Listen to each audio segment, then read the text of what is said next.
Hey guys, Chris here with the Unshakable Man, and today we're talking about celebration, appreciation, and commitment.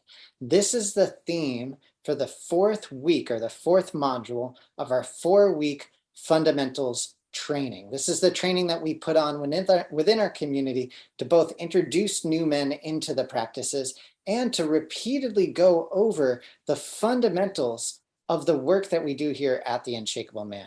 This work helps us become more present, more connected to our life and to our relationships. So I said we're going to be talking about celebration, appreciation, and commitment. And I wanted to let you know, I am also recording on Zoom down here with Brian Petratus, who's one of the men from our community. Go ahead and say hi, Brian. Hey guys, how's it going? So maybe you'll be able to see that. We're trying to get this in a little bit higher definition. So we're recording on one camera over here and another one down here. We're not going to sync them up, but we're not just going to be talking about celebration. We're going to be learning how to celebrate. And so for this activity, what you need is a target. You might be familiar with the red solo cup and some ping pong balls or a projectile, something you can throw. Nothing too, violent. We just want something like some pieces of paper. Brian, you have some paper, right? Yeah, I'm set. Awesome. And then you can use a bowl or a cup, but we don't want to make this too difficult. Okay. So we're going to be doing an exercise to create a celebration technique.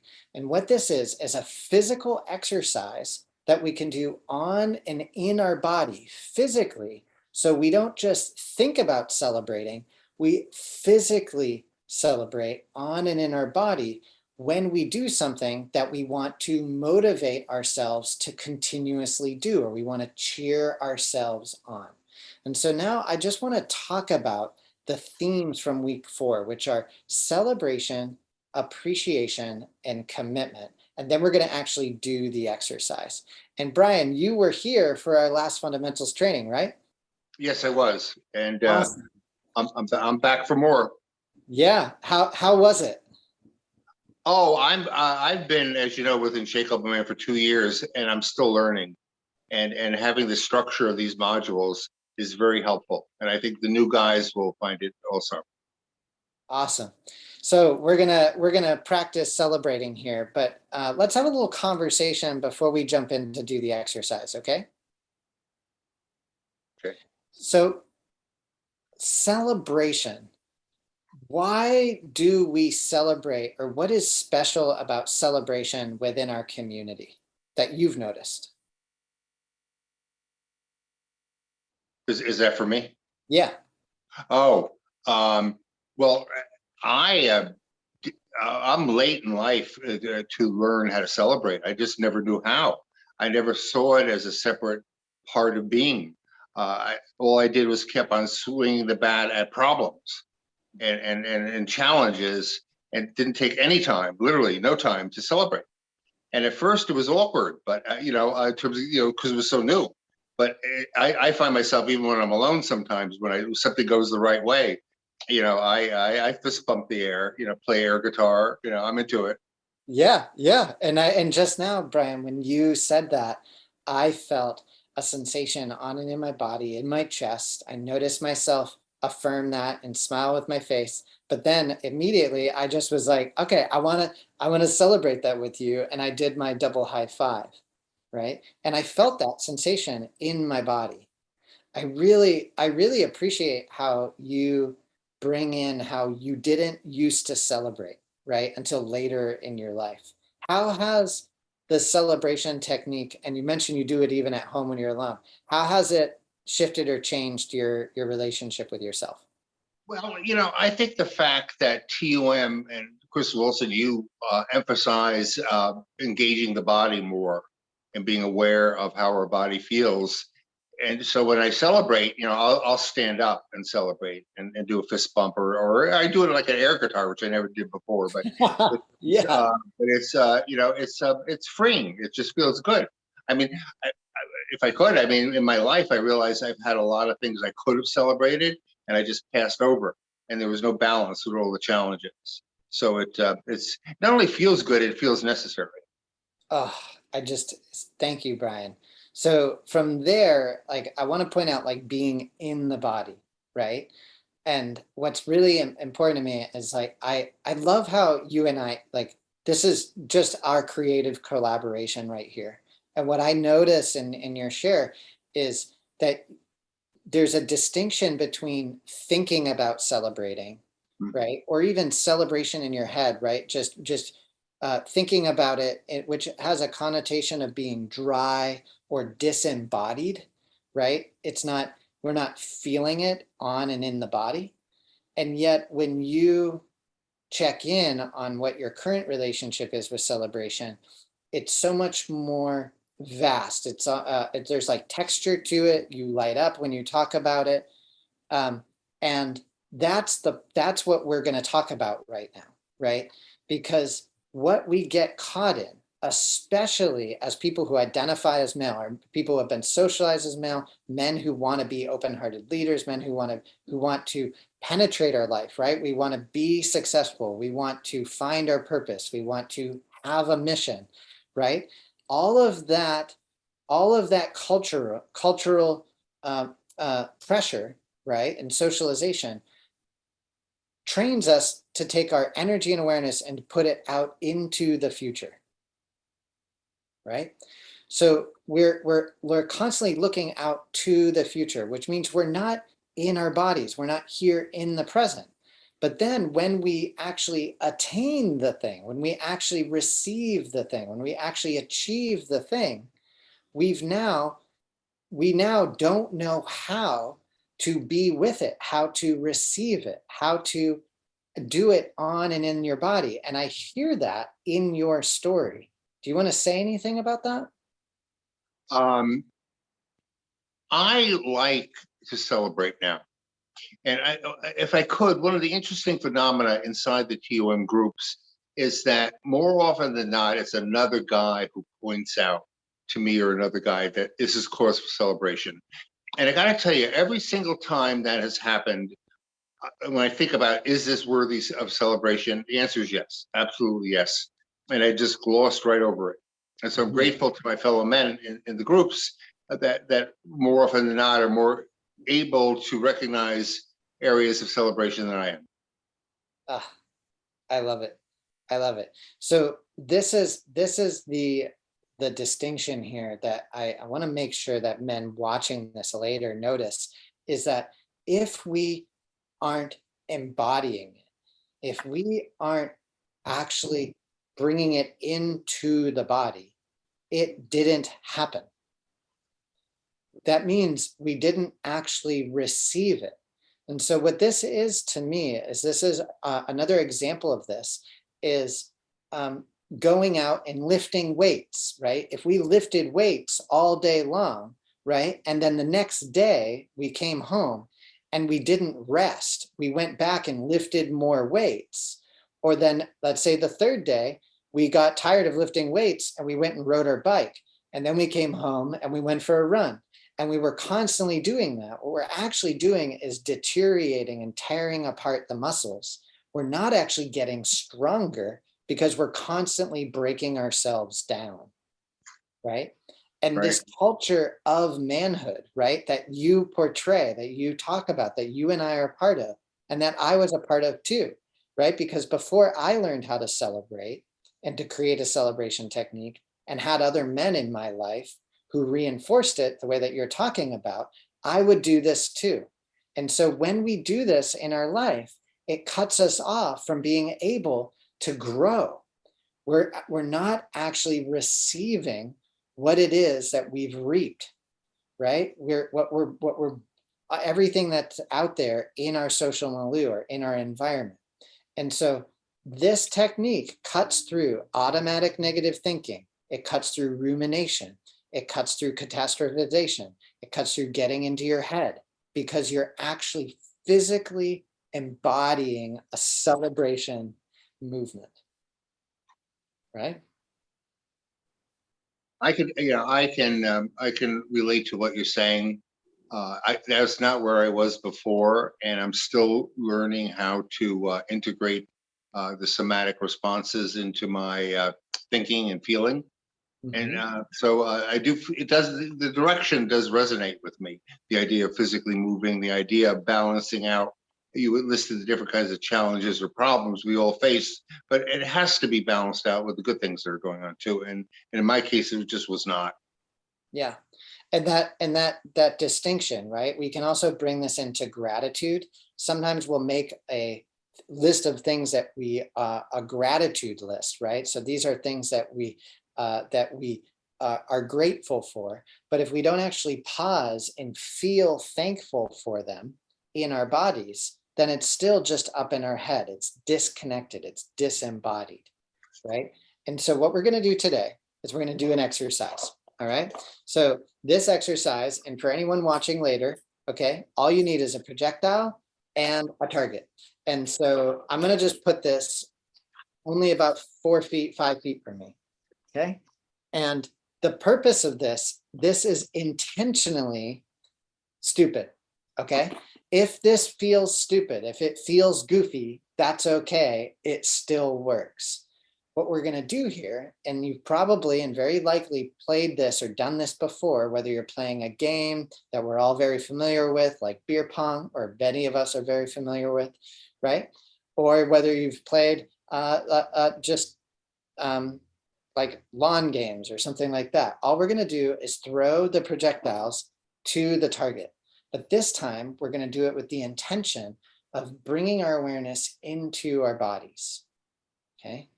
And so when we get it in, I just want you to listen to the sensations that are happening on and in your body. That might be a smile. It might be how you move your body. It might be a story in your head that gets triggered off, or a noise.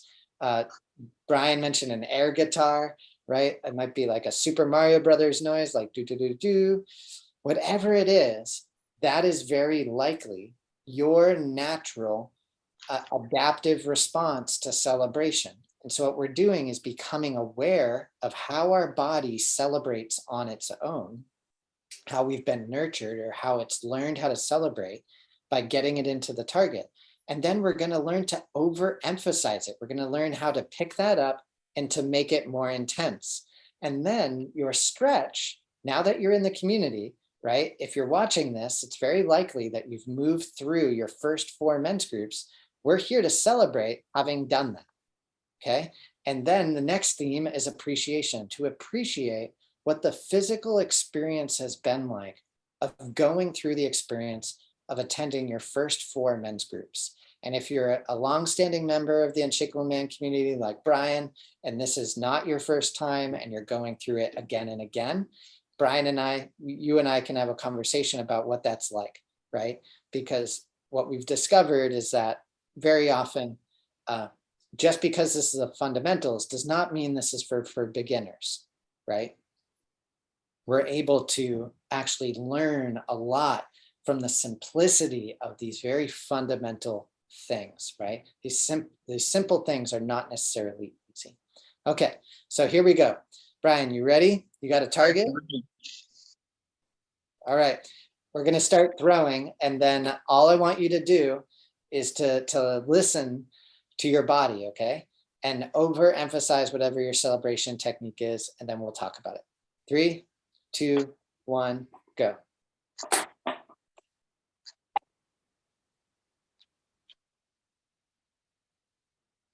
Oh no.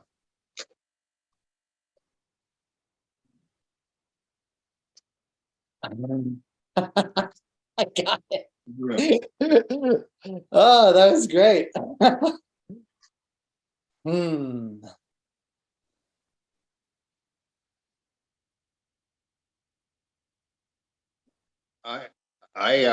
My athletic skills have improved since I hanging out with all these young guys in TUM. All right. So did you get it in, Brian? Yeah. It's I'm surprised how many I got in. Seriously, this is like my shot is better than ever. Fantastic. So what did you notice on and in your body, and what was the story in your head about the activity while you were doing it? I could feel it in the top 2/3 of my body in terms of like the some like maybe some adrenaline and the juices flowing and just feeling very positive and just being almost like a meditative thing. I kept on throwing them, and as I scored, I felt good, and I felt better, and I felt better again, and it's an accumulation of feeling goods. Awesome.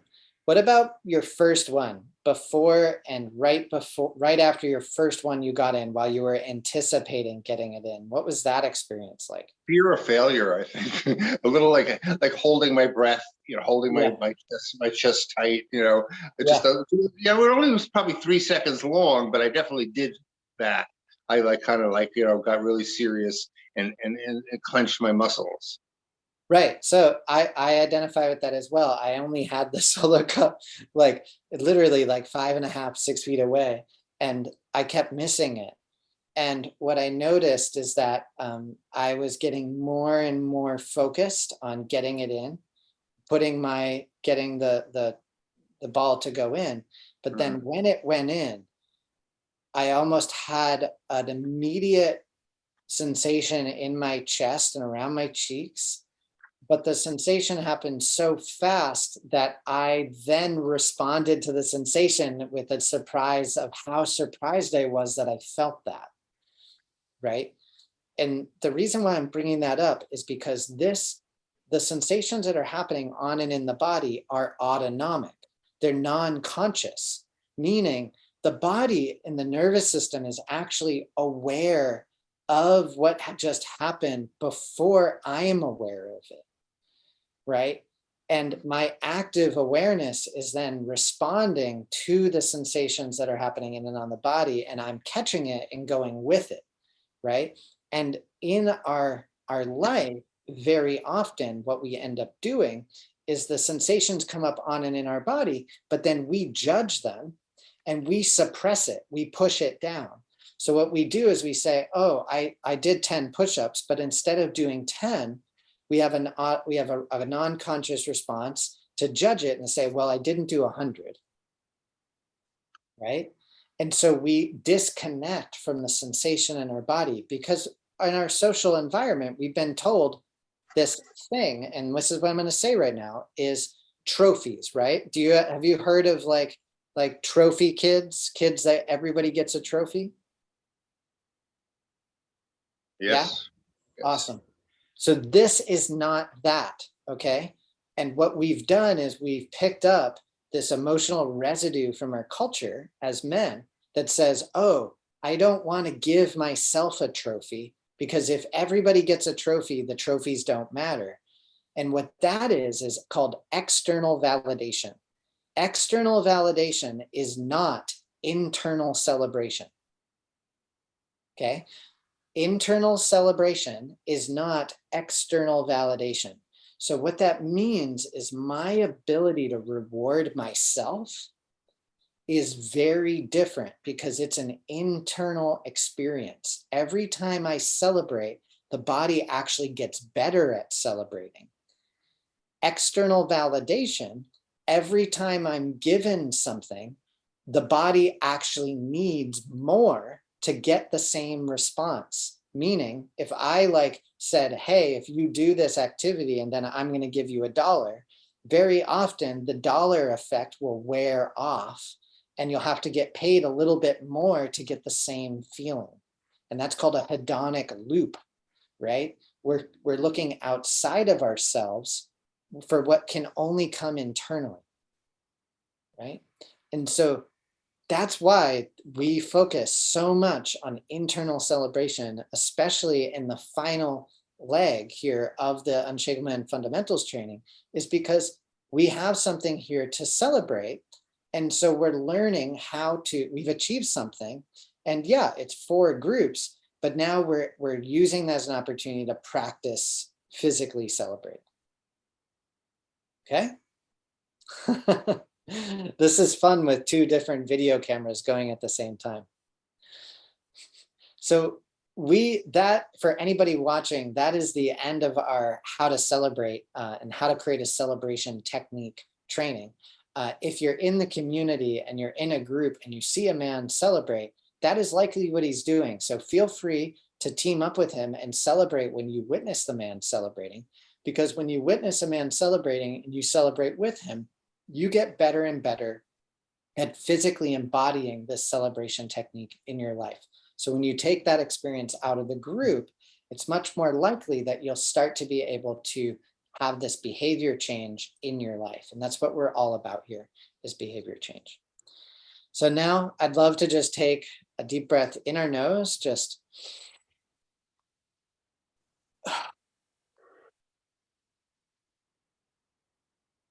to come back in, to get out of a hyper aroused state from celebrating.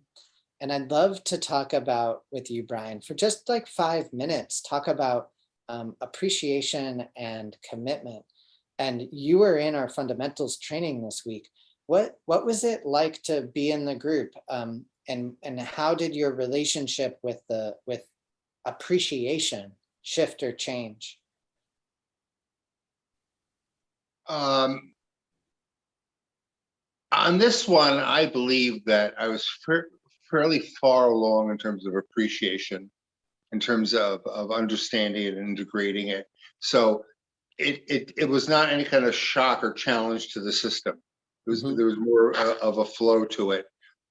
But again, I like the idea of like even just like the word appreciation or gratefulness, grateful, somatic response. I think exploring the meaning of these words like appreciation is very helpful. I mean, I know vocabulary, I have a good vocabulary, but pausing to reflect on how it relates to my desire to grow as a man, and to interact effectively with other men, and to appreciate the situation, to appreciate the other guy is critical for me. Wow. How so, being that it's not a surprise to you, what would you say to other men who are maybe new to this, to the activity of embodying appreciation as an activity, or appreciating something? What would you say to them is meaningful about that? You maybe in some ways better able to address it, given what I just said about the flow of it. I take a step back and look at just the idea of the modules with each of the several elements and all. And part of it is, if I could, is appreciating the fact that I don't know things, appreciating that I have more to learn, and appreciating the fact if I want to grow on these levels that I've never challenged before, I need to listen to the other guys, not just the leaders, the facilitators, but the other men in group, because I just don't know. I mean, there are a lot of things I do know, but some of these words and some of these concepts are and practices are new to me. I'll jump in with that then. Yeah. I love how you said that to me, what I heard you say is that it opens you. It gets you out of a judgmental state of or criticism or critical thinking, or the intellect, right? Intellectualizing our experience. And it brings you down into what is happening in the space, where you can really open and receive and be with the men and the experience when you are actively appreciating something, right? And so what I want to point out is, you on your own mentioned, or maybe I mentioned it before you, as you mentioned gratitude and feeling thankful and appreciating and being present with the men. And when I actively appreciate something, I am savoring it. I am taking it out of my head and bringing it through the heart, through the body. And that's how information becomes wisdom, right? That's how we take something that is dry and really meaningless, and we impart meaning on it, right? Because things don't have meaning. We place meaning on things. So this is the act of appreciating, brings our awareness out of the future or the past, and it's integrative. It helps us integrate complex information into our experience, our past experience, because we're appreciating, right? You can't fully appreciate what the experience of building a wooden table is like by watching it on YouTube, right? You can watch it and you can get the dopamine affect from viewing it, right? And then it tricks your brain into thinking you've actually participated in this. But it's very different to go to your garage with you and to build a wooden table and to realize what it's like to physically move through those challenges, right? Of how do I get this to work? How do I get that to work? And that's what happens when we appreciate something, right? When I slow down and appreciate a meal that is given to me. If I could interject here, you just mentioned appreciate a meal, and earlier you used the word savor. And speaking for myself and maybe many other guys, when you think about in a food metaphor, it really works because it's like savoring a good meal. So when you use that word savor, I imagine being at a really nice dining table, pausing, and really delicious looking, smelling food is put in front of me, but I have not actually eaten it yet. And so, so that worked for me in terms of that way of approaching appreciation. And you actually just reminded me, Brian, yesterday I was writing, and I had the whole morning to do some writing about the man box and shame.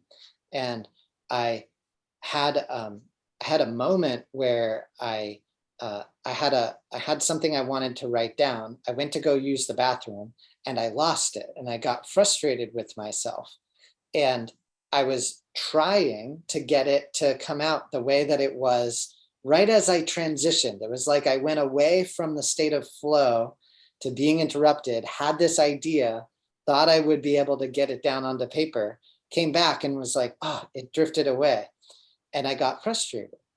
And when I got frustrated, I got more critical and I put more intensity into it. And then I decided to take a break to eat lunch. And I walked down the street in the sun and I ordered a sandwich from the deli right down our street. And I sat outside. And when you reminded me of this, I took the sandwich and I was sitting there. And when I took a bite of the sandwich, I just appreciated being able to get this sandwich and savoring each bite for just like the first 3 bites before I drifted off into thinking about my day. But I remember the how my body was able to relax, right? I was able to let it go and to come back into my body. And there's something very special to me about being able to buy food, because I have a story in my head, a memory from when I was younger, when I couldn't really afford to go out and get food from just a restaurant, right? And so when I eat like my favorite kind of sandwich, I'll often savor it, and that to me is appreciation, but it's embodied. Yes. Awesome. And so the final one, we've got 2 minutes here, and I want any of the men listening, we're intentionally trying to keep this to under 30 minutes today because we have a whole recording of this past hour-long group that we did from Fundamentals. So I highly suggest you go watch that. But the last theme for the last subjects that we cover, the last subject that we cover for our week 4 is commitment. And what commitment is in the group is we have a tendency we are practicing honoring and speaking out loud what our commitment is to the work that we're doing in group, or the work that we're doing in our life. And the reason why we practice this as a group of men is because in our life, some of us have learned to overcommit, and others of us have learned to shy away from commitment. And what this leads to is this yo-yoing, or this hiding, that is driven by an anxiety of maintaining this integrity, right? Having our word actually matter, right? And then what happens often for us is if we don't know how much of a commitment we want to make, we don't say anything. And so we'll very often shy away or we'll make an overcommitment. And so the end of the fundamentals training is simply practicing in front of a group of men, speaking out loud, what is my commitment to this as a practice? And it doesn't have to be right. It doesn't have to be smart, specific, measurable, actionable, time-based, or realistic, right? It doesn't have to be a smart goal, but it's simply practicing speaking out loud to a group of men. What is my commitment? And then when those men hear what your commitment is, if you give a commitment that allows a man, what that commitment might do is allow another man to align around you, which is open-hearted masculine leadership, right? We are practicing not telling people what to do, but stepping into discomfort with an open heart and making a choice for ourselves and saying what we'll do and giving others the opportunity to come with us. Okay. Did you want to share anything and as we close things out, Brian? Your relationship with commitment, just getting to be in the group? I'm one of those men who in my life has most of the time overcommitted. And then for the first time just now when you're talking, I realized that back and forth issue is it would be severe. I go from like being terribly overcommitted to like pushing away from it and becoming undercommitted. And so that seesaw did not work for me in terms of commitment. Yes, I identify with that. And I've found that in my own process with myself. And I've been working more and more in my process to place my commitment lightly and specifically on the things that really matter to me. And then honoring and burning those hidden contracts when I notice that the commitments that I made no longer align with what my intentions are in my life. And that when at the moment that we come in and we burn that hidden contract, we are then back into integrity, right? But what we find is that we often shy away because of fear or shame of not doing what we said we were going to do. But when we come back into the space and honor it and remove that hidden contract that we've made, that agreement, and shift it, we can now come back into integrity. And that's what we're practicing here in our community. Awesome. Well, Brian, thank you so much. Thank you so much for being here. Thank you so much for being on two screens with me here. It's just been a pleasure to go through the fundamentals with you. Did you have anything you wanted to share or say to feel complete? No, I do feel complete, and I do feel committed to TUM. And I thank you, Chris Wilson. Thank you, Brian. Hope you have a great rest of your day. You Bye. too.